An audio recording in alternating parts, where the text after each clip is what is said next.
ಬಗ್ಗೆ ನೀವು ಯೋಚನೆ ಮಾಡಲಿಲ್ಲ ಯಾಕಣ್ಣ? ಇದು ಸ್ವರ ಯೋಚನೆ ಮಾಡದಿರುವುದು ಹೌದು. ಯಾಕೆಂದ್ರೆ ನಿನಗೆ ಪ್ರಾಯ ಬಂದಿದೆ ಅಂತ ನೆನಪೇ ಸರಿ, ಇನ್ನೂ ಒಂದುಂಟು. ಈ ದೊಡ್ಡ ಜನ ಎಲ್ಲ ತಿಳ್ಕೊಳ್ಳುವುದು ಹೇಗೆ? ನಮ್ಮ ಕುರಿತ ಒಳಗಡೆ ಏನು ಬಂಡವಾಳ ಉಂಟು ಅಂತ ಯಾರಿಗೂ ಗೊತ್ತಿಲ್ಲ ಅಂತ ತಿಳಿಯುವುದು ಇಲ್ಲ. ಇಡೀ ಊರಿಗೆ ಇವ್ರ ಒಳಗೆ ಎಷ್ಟು ಬಂಡವಾಳ ಉಂಟು ಅಂತ ಒಂದು ಪ್ರಚಾರ ಆಗುತ್ತದೆ. ಹೌದು, ಮಾತಿನ ಒಂದು ಗಾದೆ ಮಾತು, 1000 ಸುಳ್ಳು ಹೇಳಿ ಒಂದು ಮದುವೆ ಮಾಡಿಸ್ಬೇಕು. ಉಂಟು. ಕಲ್ಯಾಣ ಆಗುತ್ತದೆ ಅಂತಂದ್ರೆ ಎಷ್ಟು ಸುಳ್ಳು ಹೇಳ್ಬೋದು? 1000ಕ್ಕೂ ನಿಲ್ಲುವುದಿಲ್ಲ. ಈ ಮದುವೆ ಆದ್ಮೇಲೆ 2000 ಹೇಳಿ ಆದ್ರೂ ಮದುವೆ ಮಾಡುವಂತ ಆಗ್ಲಿ. ಅದಾದ್ರೂ ಚತುರ್ದಶ ಭುವನದನ್ನ ರಾವಣೇಶ್ವರ ಈ ಲಂಕೆಯನ್ನು ನಮ್ಮದಾಗಿಸಿಕೊಂಡು ವೈಶ್ರವಣದಲ್ಲಿ ಯುದ್ಧ ಮಾಡಿ ಇದನ್ನ ಪಡೆದವ ನಾನು. ಪುಷ್ಪಕ ವಿಮಾನವನ್ನು ಹೊಂದಿದವ ನಾನು. ಒಂದು ಕಾಲದಲ್ಲಿ ನನ್ನಮ್ಮನ ಕಣ್ಣೀರನ್ನ ಕಂಡು ಈ ಲಂಕೆಯನ್ನ ಕಟ್ಟಿ ಆಳಿ ಬೆಳೆಸಿದವ ನಾನು. ನನ್ನೊಟ್ಟಿಗೆ ನನ್ನ ತಮ್ಮ ಕುಂಭಶ್ರವಣ, ಆಮೇಲೆ ವಿಭೀಷಣ, ಮತ್ತೆ ನಮ್ಮ ಕುಲದಲ್ಲಿ ಒಬ್ರು ಹುಟ್ಟಿದ್ದಾಳೆ ಶೂರ್ಪನಖಿ. ಈ ರೀತಿಯಲ್ಲಿ ನಮ್ಮ ಸಂಸಾರ ಇದೆ. ಕೇವಲ ನಮ್ಮ ಪ್ರಭುತ್ವ ಅಲ್ಲಿಗೆ ನಿಲ್ಲಿಸಿದವ ಅಲ್ಲ ನಾನು. ಇದ್ದಾರಲ್ಲ ದೇವತೆಗಳು.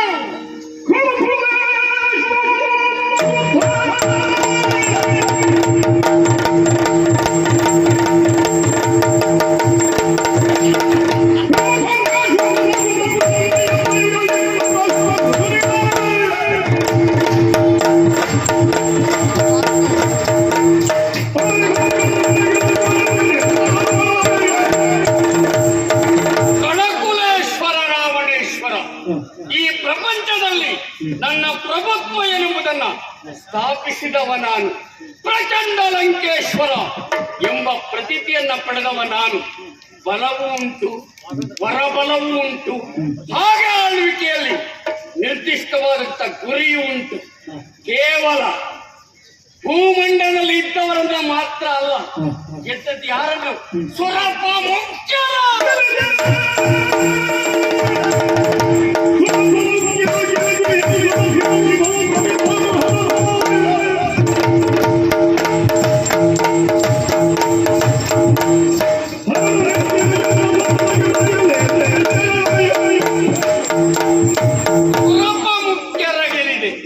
ಸುರಲೋಕ ನಮ್ಮ ವಶವಾಗಿದೆ. ಸುರರೆಲ್ಲ ನಾವು ಹೇಳ್ದಾಗ ಕೇಳಬೇಕು. ಅಗ್ನಿ, ವರುಣ, ವಾಯು ಯಾರು ಅವ್ರ ಇಷ್ಟದಂತೆ ಕೆಲಸ ಮಾಡುವಾಗಿಲ್ಲ. ಉರಿಯಬೇಕು ಅಂದ್ರೆ ನನ್ನ ಕೇಳಿಕೊಂಡು ಉರಿಯಬೇಕು. ಮಳೆ ಬೀಳಬೇಕು ಅಂದ್ರೆ ನನ್ನ ಆಜ್ಞೆ ಆಗಬೇಕು. ಹಾಗೆ ಗಾಳಿ ಬೀಸಬೇಕು, ನನ್ನ ಇಷ್ಟದಂತೆ ಆಗಬೇಕು. ಈ ರೀತಿಯಲ್ಲಿ ಪ್ರಭುತ್ವವನ್ನು ಸ್ಥಾಪಿಸಿ ನಿಂತವ ನಾನು. ಎಂದಿನಂತೆ ಓಲಗವನ್ನು ಇದ್ದದ್ದಾಗಿದೆ. ನಡೆಯಲೇಬೇಕಾದ ವಿಚಾರ ವಿಮರ್ಶೆಗಳನ್ನ ಪೂರೈಸಿದ್ದಾಗಿದೆ. ಇದಕ್ಕೂ ಮೀರಿ ವಿಶೇಷ ಇದೆ, ಬರಲಿ ನೋಡೋಣ.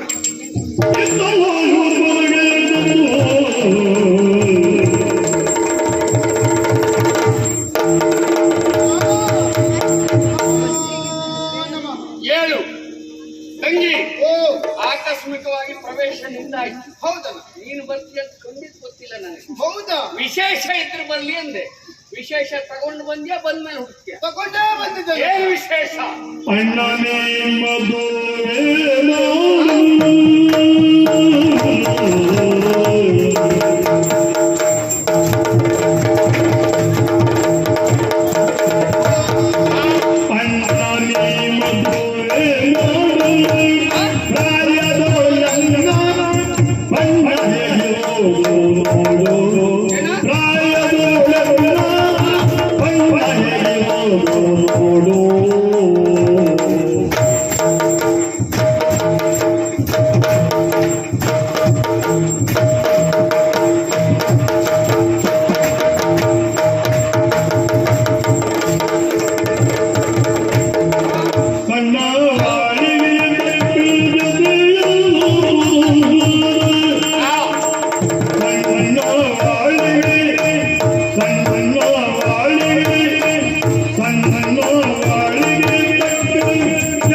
ಉಳಿಸಿಕೊಂಡಿದ್ದೇನೆ. ಒಳ್ಳೇದಾಗ್ಲಿ. ಆಕಸ್ಮಿಕವಾಗಿ ಬರುವನೇ ಬಲವಾದಂತ ಉದ್ದೇಶ ಉಂಟಲ್ಲ. ಎಷ್ಟು ಬಲವಾಗಿ ಉಂಟು? ಬಲವಾದಂತ ಉದ್ದೇಶ ಉಂಟು. ಯಾವುದದು? ಬಹಳಷ್ಟಿದೆ.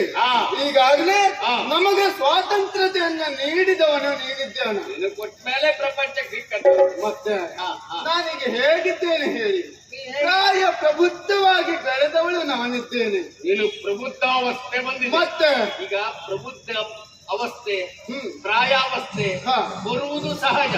ಬಂದ ಮೇಲೆ ಗೊತ್ತಾಗುವುದು ಮತ್ತು ಸಹಜ. ಮತ್ತೆ ನಿನಗೆ ಗೊತ್ತಾಗೋಯ್ತಲ್ಲ? ಗೊತ್ತಾಗಿ ಹೋಯ್ತು. ಏನು ವಿಶೇಷ? ಈಗ ಪ್ರಾಯ ಪ್ರಬುದ್ಧರಾದವಳಿಗೆ ಮದುವೆ ಆಗುವುದು ಸಹಜವೇ. ಹೌದು.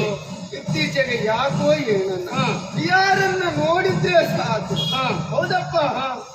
ನೋಡಿದಾಗ ಏನೋ ಮೋಹಕ್ಕೆ ಒಳಗಾಗುವಂತಹ ಸ್ಥಿತಿ ನನಗೆ. ಯಾರನ್ನ ನೋಡಿದ್ರು ಇದೆಲ್ಲ ಯಾಕೆ? ಪ್ರಾಯ ಪ್ರಬುದ್ಧರಾಗಿ ಬೆಳೆದವನು ನಾನಿದ್ದೆ. ಹೌದಣ್ಣ. ಹಾಗಿದ್ರೆ ನಾನು ನೋಡುವುದಕ್ಕೆ ಹೇಗಿದ್ದೀಯಾ?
ಇಲ್ಲವೇ ಇಲ್ಲ. ಯಾರಾದ್ರೂ ಮಂದಿ ಎಬ್ಬಿಸಲೇಬೇಕು. ಹೌದಣ್ಣ. ಹಾಗಿದ್ರೆ ಇಷ್ಟೆಲ್ಲ ಆಗುವುದು ಯಾಕೆ? ಯಾಕೆ? ಮದುವೆ. ಪ್ರಾಯ ಪ್ರಬುದ್ಧಳಾಗಿ ಬೆಳೆದವಳು ನಾನಿದ್ದೇನೆ. ಮದುವೆ ಎನ್ನುವಂತ ಸಂಸ್ಕಾರ ಎನ್ನುವುದು ಆಗ್ಲೇಬೇಕಣ್ಣ. ಹೌದಾ? ಅದಕ್ಕಾಗಿ ನಿನ್ನಲ್ಲಿ ಹೇಳ್ತೆ ಯಾಕೆ, ನೀನೇನು ನಿನ್ನ ಸಾಮರ್ಥ್ಯ ಏನೆನ್ನುವುದು ಲೋಕವೇ ತಿಳಿದಂತ ವಿಚಾರ ಉಂಟಂತ. ಅದ್ರ ಬಗ್ಗೆ ನೀವು ಯೋಚನೆ ಮಾಡಿಲ್ಲ ಯಾಕಣ್ಣ? ಇದು ಸ್ವರ ಯೋಚನೆ ಮಾಡದಿರುವುದು ಹೌದು. ಯಾಕೆಂದ್ರೆ ನಿನಗೆ ಪ್ರಾಯ ಬಂದಿದೆ ಅಂತ ನೆನಪೇ ಕೆಲವೊಮ್ಮೆ ಹಾಗೆ ಖಂಡಿತ ಆಗದ ಹಾಗೆ ನಿಮ್ಗೆ ನಾನು ಯಾಕೆಂದ್ರೆ ರಾಜ್ಯ ಭಾರ ಅಲ್ವಾ, ಈ ತಲೆ ಬಿಸಿಯಲ್ಲಿ ನಿನಗೊಂದು ಮದುವೆ ವಯಸ್ಸು ಬಂದಿದೆ ಅಂತ ನೆನಪೋಯ್ತಾನೆ. ಹೌದಣ್ಣ, ಯಾಕೆ ರಾಜಕೀಯದ ಅವಸರ ನಿಮಗೆ. ಹೌದು. ಮತ್ತೆ ರಾಜಕೀಯ ಒತ್ತಡ ಆದ್ರಿಂದ ನಿಮ್ಗೆ ಆ ಯೋಚನೆ ಆಗಲಿಲ್ಲ. ಆಗಿದ್ರೆ ನನಗೆ ಮದುವೆ ಆಗುವಂತ ಎಂತವನ್ನ ಹೇಗಿರ್ಬೇಕು ಮದುವೆ ಆಗುವ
ಸಂತದ ಸಾಲಿನಲ್ಲಿರುವವರು ಯಾರು ಕೇಳಿ ನಾನೇ ಉಮ್ಮೆ ನಮ್ಮೆ ವಾಣಿಯರ ಸೌಂದರ್ಯಕ್ಕಿಂತಲೂ ಮಿಗಿಲಾಗಿರುವಂತ ಸೌಂದರ್ಯ ಹೋಗಲೇಬೇಕು. ಸೌಂದರ್ಯಕ್ಕೆ ಹೋಲಿಸಿತ್ತು. ಹಾಗಿದ್ರೆ ನನಗೆ ಮನ್ಮಥನಂತಹ ರೂಪವುಳ್ಳವಂತ ಧೀರನೇ ಬೇಕು. ಈಗ ನಿನ್ನ ಎಲ್ಲ ನಿನ್ನ ಮುಖಕ್ಕೆ ಮಣ್ಣು ಮತ್ತನಂತ ರೂಪ ಬೇಕು. ಹೌದಾ? ಮತ್ತೆ ಅಷ್ಟೇ ಸಾಕಾಗುದಿಲ್ಲ. ಬಣ್ಣ ನಿನ್ನಾಗೆ ಇರ್ಬೇಕಾ? ನನ್ನ ಹಾಗೆ ಇರ್ಬೇಕಣ್ಣ, ಬಿಳಿ ಬಿಳಿಯಾಗಿರ್ಬೇಕು ನಿನ್ನಾಗೆ. ಹೌದು ಹೌದು. ಎಷ್ಟು ಚಂದ ಇದ್ದೇನೆ ನೋಡಿ. ಹೌದಪ್ಪ, ಇಂಥ ರೂಪ ಯಾರಿಗಾದ್ರಿಂದ ಇಲ್ಲಿ ಯಾರಿಗೂ ಇಲ್ಲ, ಯಾರಿಗೂ ಇರುವುದೇ. ಅಷ್ಟು ಚಂದನ ಅಷ್ಟೇ ಸಾಕಾಗುವುದಿಲ್ಲ. ವೀರನಾಗಿರ್ಬೇಕು, ಧೀರನಾಗಿರ್ಬೇಕು, ಶೂರನಾಗಿರ್ಬೇಕು, ಪರಾಕ್ರಮಶಾಲಿ ಆಗಿರ್ಬೇಕು. ಆಮೇಲೆ ನೀನ್ ಹೇಳ್ದಾಗೆ ಕೇಳ್ಕೊಂಡಿರ್ಬೇಕು. ಒಂದು ವೇಳೆ ಕೇಳಿಲ್ವೋ ನಿನ್ನ ಆಣೆ, ನನ್ನ ಆಣೆ, ನಿನ್ನ ಆಣೆ ಕೇಳದೆ ನನ್ನ ಆಣೆ ಆಗಲ್ಲ. ನಿನ್ನ ಆಣೆ ಅವನನ್ನ ತಿಂದು ಮುಗಿಸ್ತೇನೆ, ಮುರಿದು ತಿಂದು ಬಿಡ್ತೀಯ. ಮುರಿದು ತಿಂತೇನೆ, ಕೇಳುವುದೇ ಇಲ್ಲ. ಹಾಗಿದ್ರೆ ವರ್ಷಕ್ಕೊಂದು 4 ಮದುವೆ ಮಾಡುವ ಒಳ್ಳೆದನ್ನ ನನಗೆ ಅಲ್ಲ? ಯಾಕಣ್ಣ? ಯಾಕೆಂದ್ರೆ ಬಂದವರೆಲ್ಲ 3 ತಿಂದು ಬಿಟ್ರೆ ನೀನು 4 ಗಂಟೆಲ್ಲ ಹುಡುಕೋದು ಮತ್ತೆ. ಅಲ್ಲವೇ ಅಲ್ಲ, ನೀವು ಹುಡುಕುವಾಗಲೇ ಯೋಚನೆ ಅದು ಏನು ಅಪಾಯ ಆಗಲಿ ಎಂಬಂತಹ ವ್ಯಕ್ತಿಗಳನ್ನ ನೋಡಿ ಮದುವೆ ಮಾಡುವ. ಮತ್ತೆ ಚಂದದಲ್ಲಿ, ಯೋಗ್ಯತೆಯಲ್ಲಿ, ಪೌರುಷದಲ್ಲಿ ಎಲ್ಲವದರಲ್ಲೂ ನಿಮಗೆ ಮೆಚ್ಚುಗೆ ಆಗುವಾಗಿರ್ಬೇಕು. ಮೆಚ್ಚುಗೆ ಆಗಿರ್ಬೇಕು. ಹಾಗಿದ್ರೆ ಯೋಚನೆ ಮಾಡ್ತಿರುವ ಹೇಗೆ ತಂಗಿ ತಂದೆ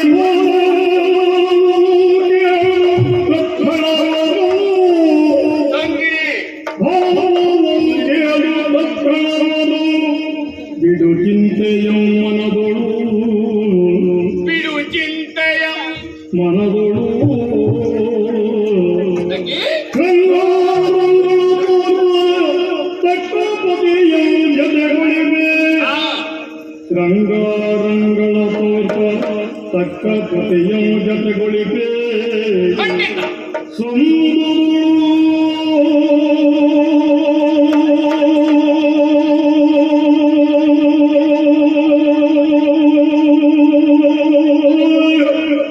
ಅಂಗೀಕಾರದಿ ಬೇಗ ಹೋಗಿ ಅಂಗೀಕಾರದಿ ಬೇಗ ಹೋಗಿ ಮುಂದಿರಲು ಇವುದೆಲ್ಲೋ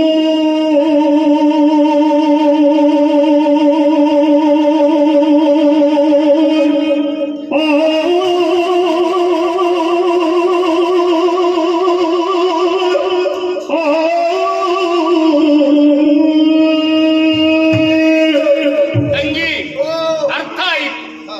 ನಿನಗೆ ಈಗ ಮದುವೆ ಮಾಡ್ತಿದ್ದೆ ಗೊತ್ತಿಯೇ ಮದುವೆ ಆಗ್ಬೇಕಣ್ಣ. ಆಗುವವರೆಗೆ ಸ್ವಲ್ಪ ಸರಿ ನಿಂತು ಆಗುವುದಿಲ್ಲ. ಆಯ್ತು ನಿನಗೆ ಮದುವೆ ಮಾಡುವ ವ್ಯವಸ್ಥೆಯನ್ನ ಮಾಡ್ತೇನೆ ಹೌದಾ? ಕೇಳಿದ ತಕ್ಷಣ ಪಕ್ಕನ ಮಾಡ್ಲಿಕ್ಕಾಗ್ತದ ಆಗುವುದಿಲ್ಲ. ಯಾರನ್ನ ತಂದು ಕಟ್ಟಿದ್ರೆ ನೀವು ಮುರಿ ತಿಂದು ಬಿಡುವುದಿಲ್ಲ ಮತ್ತೆ ಹಾಗೆಲ್ಲ ಮದುವೆ ಆಗುವುದೇ ಇಲ್ಲ. ಹಾಗಾಗಿ ನಿನಗೆ ಯೋಗ್ಯವರ ಹಾ. ನಿನ್ನ ರೂಪಕ್ಕೆ ಯೋಗ್ಯನಾದವ ಆ ಬಣ್ಣ ಎಲ್ಲ ಹೀಗೆ ಇದೆಯಲ್ಲ ಹೀಗೆ ಇರ್ಬೇಕು. ನನ್ನ ಹಾಗೆ ತಂದದ್ದು. ಹೌದು ಪಾದಿ ಅಂತಹ ವರನನ್ನ ಆಯ್ಕೆ ಮಾಡಿ ನಿನಗೆ ಮದುವೆ ಮಾಡುತ್ತೇನೆ ಹೌದಾ? ನಿನಗೆ ಯೋಗ್ಯನಾದ ಗಂಡ ಸಿಗಬೇಕು ಅಲ್ಲ ಗಂಡು ಸಿಗಬೇಕು ಅವನೇ ಗಂಡ ಆಗ್ಬೇಕು ಅವನೇ ಗಂಡ. ಆ ರೀತಿ ನೀನು ಅರಮನೆಯಲ್ಲಿ ಹಾ. ಈ ನಿನಗೆ ವ್ಯವಸ್ಥೆ ಮಾಡಿ ಆಗಿದೆಯಲ್ಲ ವಿಶ್ರಾಂತಿ ಪಡೆಯುವುದಕ್ಕೆ ಹಾಗಾಗಿ ಸರಿ ನಿದ್ರೆ ಮಾಡಿ ಆಯ್ತು. ನೀವು 7 ವರ್ಷದಲ್ಲಿ ಮತ್ತೆ ಗಂಡು ಬಂತ ಅಂತ ಆಗ್ಲಣ್ಣ. ತಲೆ ಬಿಸಿ ಮಾಡ ಬೇಗ ಹುಟ್ಬೇಕು. ಆಯ್ತು ತಂಗಿ ಆಯ್ತು. ಆಯ್ತು ಆಯ್ತು ಆಯ್ತು ಆಯ್ತು ಆಯ್ತು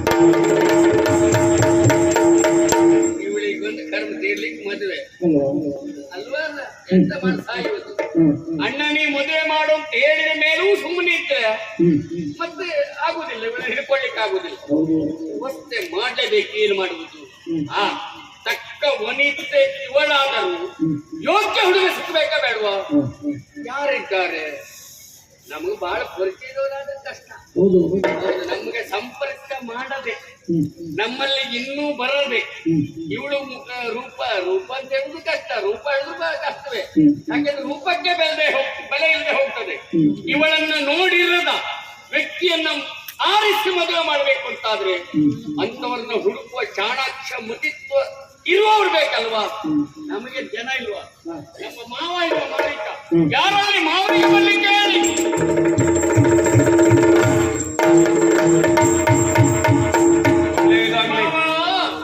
ಏನೋ ಮಾವಕ್ಕೆ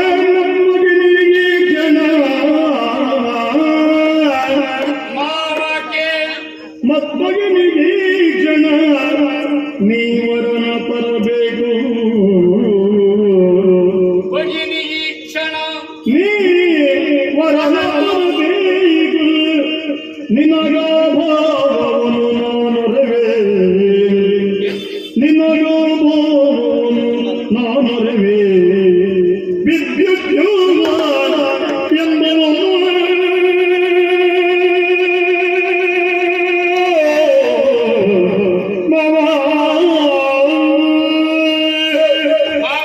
ದಶಕಂಠ ಸ್ವಲ್ಪ ಸಮಯದ ಹಿಂದೆ ನನ್ನ ತಂಗಿ ಶೋಲ್ಪನಕ್ಕೆ ಬಂದು ಬೊಬ್ಬೆ ಇಟ್ಟಕ್ಕೆ ಏನಂತ ಅವಳಿಗೆ ಹೊಟ್ಟೆ ತುಂಬ ಒಂದಿಷ್ಟು ಕೊಡ್ಬೇಕಿತ್ತು. ಅಯ್ಯೋ ಅದೆಲ್ಲ ಮುಗಿದಿದೆ ಅದ್ರ ವ್ಯವಸ್ಥೆ ಆಗಿದೆ ಅದು ಹೆಚ್ಚು ಕೊಟ್ಟೆ ಅಷ್ಟು ವ್ಯವಸ್ಥೆ ಆಯ್ತು ಅಂತ ನೋಡ್ದೆ ನಾನು ಏನಾಯ್ತು ಅಂತ ಅವಳಿಗೆ? ಅಣ್ಣ ನೀ ಮದುವೆ ಮಾಡು ಅಣ್ಣ ಮದುವೆ ಮಾಡು ನನಗೆ ಅಂತ ಯಾರಿಗೆ ಅವಳಿಗೆ ಮದುವೆ ಮಾಡಿಸ್ಬೇಕಂತ ಅವ್ರಿಗೆ ಪ್ರಾಯ ಬಂದು ಗೊತ್ತಾಗ್ಬಿಟ್ಟಿದೆ ಅಂತ ಅವಳಿಗೆ ಪ್ರಾಯ ಬಂದದ್ದು ಅವಳಿಗೆ ಗೊತ್ತಾಯ್ತು. ಹೌದೌದೌದು ಇಷ್ಟು ದಿನ ಆದ್ರೂ ನಿನಗೆ ಗೊತ್ತಾಗ್ಲಿಲ್ಲ. ನನಗೂ ನಾ ಲಕ್ಷ್ಯ ಕೊಡ್ಲಿಲ್ಲ ನಿನಗೆ ಬೇರೆ ಇದೆ ಕೆಲಸ. ಹೌದೌದೌದು ಬಹಳ ದೊಡ್ಡ ಜನ ಅಂತ ಹೇಳಿದ್ರೆ ಹಾಗೆ ಹಾ. ಅವ್ರಿಗೆ ಊರಿನ ಮೇಲೆಲ್ಲ ಲಕ್ಷ್ಯ ಇರ್ತದೆ, ಮನೆ ಒಳಗೆ ಏನಾಗ್ತದೆ ಅಂತ ಗೊತ್ತಿರುವುದು.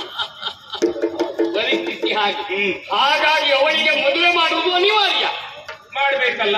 ಯಾರನ್ನ ತಂದು ಕಟ್ಟರೆ ಮರುದಿವಸ ಮೂರು ತಿಂದ್ರೆ ಮತ್ತೆ ಎಂತ ಮಾಡ್ತೀಯ ಹುಡುಕೋದು. ಮತ್ತೆ ಹೆಣ್ಣು ಮಕ್ಕಳು ಅವರಾಗೆ ಒಂದು ಮದುವೆ ಮಾಡು ಅಂತ ಹೇಳಿದ್ರೆ ಅರೆಗಳಿಗೆ ಮದುವೆ ಮಾಡಿದ್ರೆ ಆಯ್ತು. ಹೌದು. ಅಲ್ಲದೆ ಹೋದ್ರೆ ಮಾರನೇ ದಿನ ಎಲ್ಲಿದ್ದಾರೆ ಅಂತ ಹುಡುಕಿಸಬೇಕಾಗುತ್ತದೆ. ಲಂಕೆಯ ಪ್ರಚಾರವನ್ನ ಕೇಳಿ ಮತ್ತೆ ನಿನ್ನ ಮೀಸೆಯ ಪ್ರಶ್ನೆ ಆಗುತ್ತದೆ ನಾಳೆ ಅಲ್ವಾ. ಯಾರ್ದಾರು ಜೊತೆಗೆ ಹೋದ್ರು ಅಂತಾದ್ರೆ ಏನ್ ಮಾಡುದು?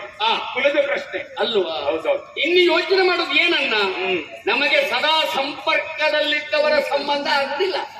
ಮತ್ತೆ ಗೊತ್ತಿದ್ದವ್ರು ಯಾಕೆ ಇವಳನ್ನು ಮದುವೆ ಖಂಡಿತ ಆಗ್ಲಿಕ್ಕಿಲ್ಲ. ಇನ್ನು ಯಾರಿಗೂ ಗೊತ್ತಿಲ್ಲದೆ ಪರೋಕ್ಷವಾಗಿ ನಮ್ಮ ಪ್ರಚಾರವನ್ನ ನಮ್ಮ ಪ್ರತೀತಿಯನ್ನ ಕೇಳಿ ಕೇವಲ ನಮ್ಮ ಕುಲದ್ದು ನಿನ್ನದ್ದು ಪ್ರಚಾರ ಇರ್ಬೇಕು, ಕೇಳಿರ್ಬೇಕು. ಹೌದು. ಮತ್ತೆ ಇವಳ ಕುರಿತಾಗಿ ಏನೂ ಗೊತ್ತಿರಬಾರ್ದು.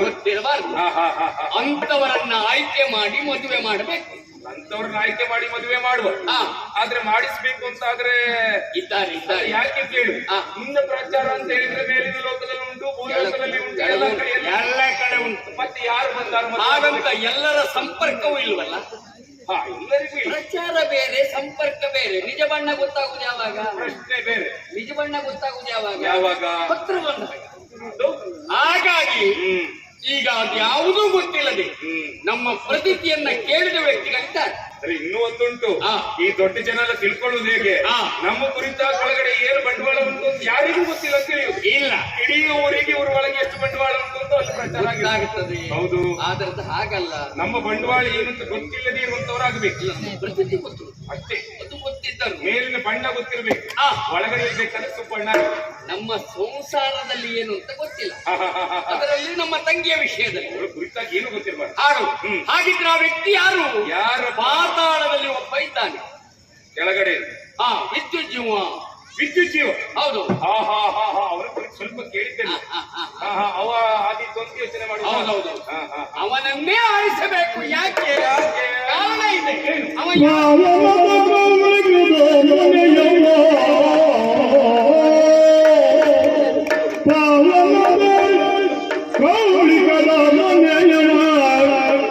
ಈ ವಿಗಡ ದುರ್ಗುಣಗಳದಿರದೆ, ಈ ವಿಧದ ದುರ್ಗುಣಗಳ ಉದಿರದೆ ಕೋವಿದಂಗನೆಯನುತ ವಂಚಿಸಿ, ಕೋವಿದಂಗನೆಯನುತ ವಂಚಿಸಿ ಕರೆದು ತಾಯಂದೋ ಇರುವ ದಾರಿ ಒಂದೇ. ಕೌಳಿಕ ಮನೆತನ ಕೇಳಿದ್ದು ಬಹಳ ಪ್ರಚಾರ. ಆದ್ದರಿಂದ ಪ್ರಚಾರ ಇರಬಹುದು. ಈ ನಮಗೆ ಸಂಪರ್ಕ ಇಲ್ಲಲ್ಲ. ಅಲ್ಲ, ಸಂಪರ್ಕ ಇಲ್ಲ. ಮತ್ತೆ ನಮ್ಮ ಹೆಣ್ಣಿಗೆ ಅದೇ ಗಂಡು ಬಿಟ್ಟರೆ ಬೇರೆ ಸಿಗ್ಲಿಕ್ಕೂ ಇಲ್ಲ. ಮತ್ತೆ ವಿಶೇಷವಾಗಿ ನಮ್ಮ ಮೇಲೆ ಗೌರವ ಇದೆ. ಮಹಾಮಾಯಾವಿ ಅಂತೆ. ಹೌದೌದು. ಬಹಳ ದೊಡ್ಡ ಸುರ, ಹೇಗೆ ಶಕ್ತಿವಂತನೂ ಹೌದು. ಹೌದೌದು. ಆದ್ರೆ ತಲೆ ಒಳಗೆ ಮಾತ್ರ ಏನು ಇಲ್ಲ ಅಂತ ಸ್ವಲ್ಪ ಕೇಳಿದ್ದೆ. ಬಾಳ ಇದ್ರೆ ಆಗುವ ಅವಸ್ಥೆ. ಮತ್ತೆ ಬಾಳ ಇದ್ದೊಳಗೆ ನೀವು ತಂದು ಕಟ್ಲಿಕ್ಕೂ ಆಗುದಿಲ್ಲ. ಸರಿ, ಅವನೇ ಸರಿ. ಹೋಗಿ ಅವನಲ್ಲಿ ಮಾತಾಡಿ ಮತ್ತೆ ವಂಚನೆ ಮಾಡುವುದು ಬಿಟ್ಟರೆ ಬೇರೆ ಗತಿಯೇ ಇಲ್ಲ. ಈಗ ಮಾತು ಹೇಳಲಿಕ್ಕೆ ಇಲ್ಲ. ಇಷ್ಟೆಲ್ಲ ಓದಿದವ ಹಾಗೆ ಅಂತ ಹೇಳುದು ಏನು? ಮಾತಿಲ್ವೇನೋ ಒಂದು ಗಾದೆ ಮಾತು, 1000 ಸುಳ್ಳು ಹೇಳಿ ಒಂದು ಮದುವೆ ಮಾಡಿಸ್ಬೇಕು. ಉಂಟು. ಕಲ್ಯಾಣ ಆಗ್ತದೆ ಅಂತಂದ್ರೆ ಎಷ್ಟು ಸುಳ್ಳು ಹೇಳ್ಬೋದು? 1000ಕ್ಕೂ ನಿಲ್ಲುವುದಿಲ್ಲ. ಈ ಮದುವೆ ಆದ್ಮೇಲೆ 2000 ಹೇಳಿ ಆದ್ರೂ ಮದುವೆ ಮಾಡುವಂತ ಆಗ್ಲಿ, ಅದು ಕೊಟ್ಟಿಲ್ಲ. ಒಟ್ಟು ನಮ್ಮದೊಂದು ಹೌದೌದು ವ್ಯಾಪಾರ ಆಗ್ಬೇಕು.